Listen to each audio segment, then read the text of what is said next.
L'autre jour, j'écoutais une émission, je ne sais plus où, on parlait du grand Albert et du petit Albert, et on nous disait que le petit Albert, sans envoyé à Albert le Grand, l'homme de la place Maubert, le maître de Thomas d'Aquin, au XIIIe siècle, c'était un nom qu'on avait récupéré comme cela,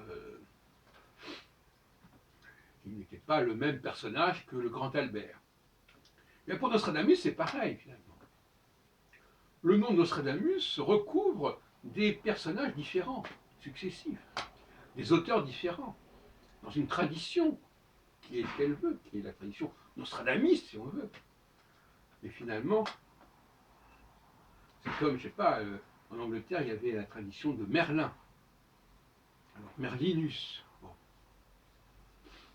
Et les gens ont le droit de perpétuer un nom.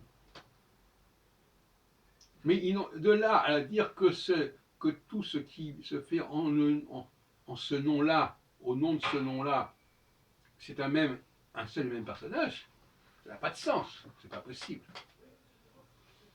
Donc moi ce que je propose, c'est de dire qu'il y a eu plusieurs Nostradamus. D'ailleurs, il y a eu d'ailleurs, au lendemain de Nostradamus, il y a eu des Nostradamus de jeunes, il y a eu des mythes Nostradamus.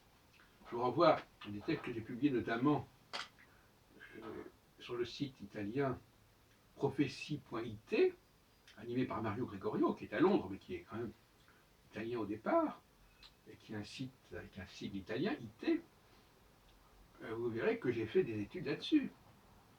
Donc il y a eu, curieusement, à la mort de Nostradamus, il y avait des gens qui se présentaient comme les successeurs de Nostradamus. Et puis après, même un Antoine Crespin qui se disait Archidamus, etc. Et puis après, on a voulu que tous ces Nostradamus ne fassent qu'un. Et vécu au même moment. C'est ça l'imposture. L'imposture, c'est de laisser croire que tout ce qui a été fait au nom de Nostradamus, sous la bannière Nostradamus, ça correspond à un seul et même personnage. Donc étudier la succession, la fortune de Nostradamus, les pseudo-Nostradamus, les archives de Nostradamus, comme Antoine Crespin, etc., sont des gens qui se référaient à Nostradamus, qui se voulaient dans la continuité de Nostradamus.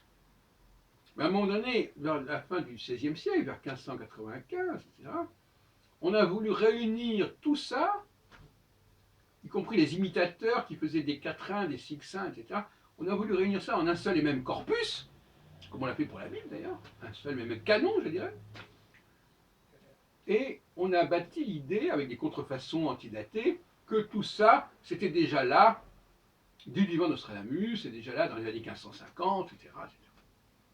Voilà le mythe Nostradamus. Le mythe Nostradamus, c'est pas tellement que Nostradamus n'ait pas existé ou non, il a existé, mais c'est qu'on a englobé tout ce qui s'est inscrit dans la filiation, dans la succession de Nostradamus, comme voilà, au lieu de dire, voilà, bon, il y a eu Nostradamus 1, 2, 3, il y a eu un grand Albert, un petit Albert, etc.